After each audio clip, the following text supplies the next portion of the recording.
ایسا بہادر اور نڈر شخص تھا جس سے یہودی خوف کھاتے تھے اور صدام کا نام سننا بھی پسند نہیں کرتے تھے۔ صدام حسین اکثر اپنے دیے گئے انٹرویوز میں بتاتا رہتا تھا کہ میں ایٹم بم اپنے ملک کے لوگوں کے لیے نہیں بنا رہا، بلکہ یہ میں اس لیے بنا رہا ہوں تاکہ میں یہودیوں کی نیندیں اڑا سکوں۔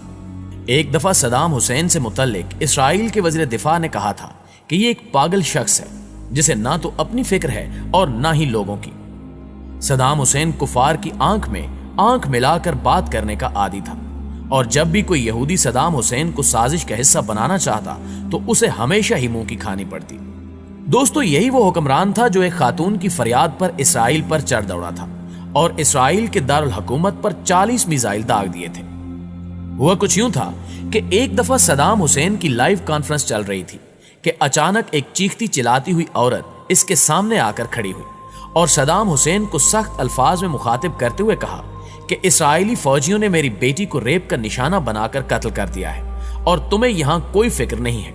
تم عیش و آرام کی زندگی بسر کر رہے ہو اور ادھر ہم پر مظالم کے پہاڑ توڑے جا رہے ہیں۔ اس عورت نے مزید کہا کہ روزانہ ہمارے گھروں سے اسرائیلی فوجی ہم سب کی آنکھوں کے سامنے ہماری بہنوں اور بیٹیوں کو اغوا کر کے لے جاتے ہیں، جن کو بعد میں قتل کر کے پھینک دیا جاتا ہے، اور ہمارے چھوٹے چھوٹے بچوں کو سڑکوں پر گھسیٹ گھسیٹ کر مار دیا جاتا ہے۔ کیا تمہیں ان عورتوں، بوڑھوں اور بچوں کی چیخیں سنائی نہیں دیتی جو روزانہ اسرائیلی فوجیوں کی گولیوں کا نشانہ بنتے ہیں؟ کیا تم سے ان عورتوں، بچوں اور بوڑھوں کی چیخوں کا حساب نہیں لیا جائے گا؟ اس عورت کی یہ باتیں سن کر صدام حسین رونے لگا اور کہا کہ اب اسرائیل کا کوئی بھی شخص صبح کا سورج نہیں دیکھ پائے گا،